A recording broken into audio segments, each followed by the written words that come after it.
بسم اللہ الرحمن الرحیم۔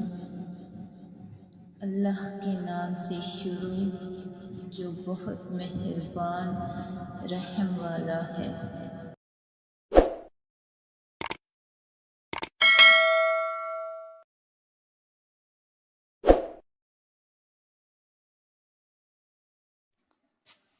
عورت کو عزت دینا اسے خوبصورت کہنے سے زیادہ بہتر ہے۔ عورت کو کبھی کم نہ سمجھو، مرد کی اونچی آواز اسے ڈرا دھمکا سکتی ہے، لیکن عورت کی خاموشی مرد کی بنیادوں تک کو ہلا سکتی ہے۔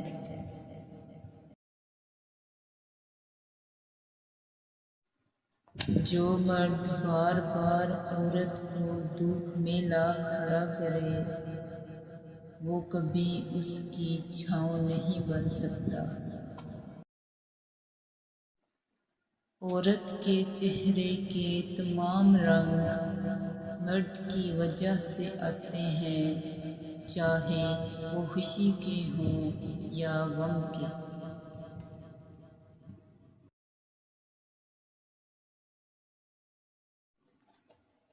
اکثر ٹوٹ جاتی ہے ایک عورت مردوں کی پگڑیاں سنبھالتے سنبھالتے۔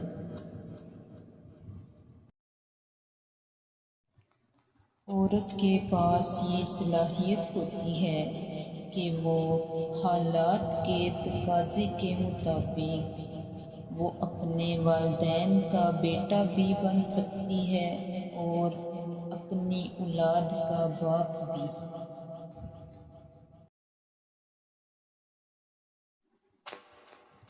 عزت عورت کو دیے جانے والے تحفوں میں سے سب سے خوبصورت، قیمتی اور نایاب تحفہ ہوتا ہے، مگر اتنا مہنگا تحفہ دینا ہر مرد کے بس کی بات نہیں ہوتی۔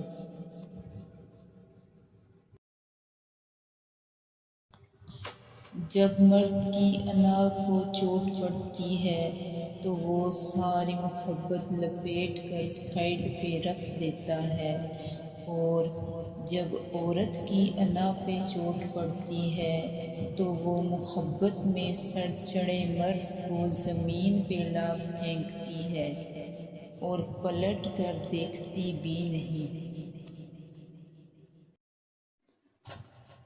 ہمارے معاشرے میں بہت سی عورتیں سسرال والوں کے معیار پر پورا اترتے اترتے قبر میں اتر جاتی ہیں۔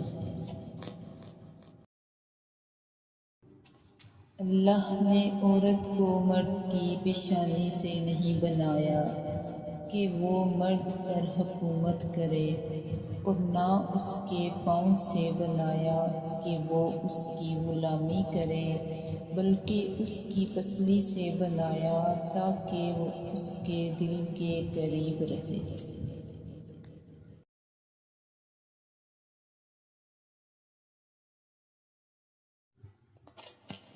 عورت کی بربادی اسی وقت شروع ہو جاتی ہے جب اس کے حسن کی تعریف کوئی غیر مرد کر رہا ہو اور وہ کم عقل اس پہ خوش ہو رہی ہو۔ عورت ہونا آسان نہیں۔ عورت اپنا فیصلہ خود نہیں کر سکتی۔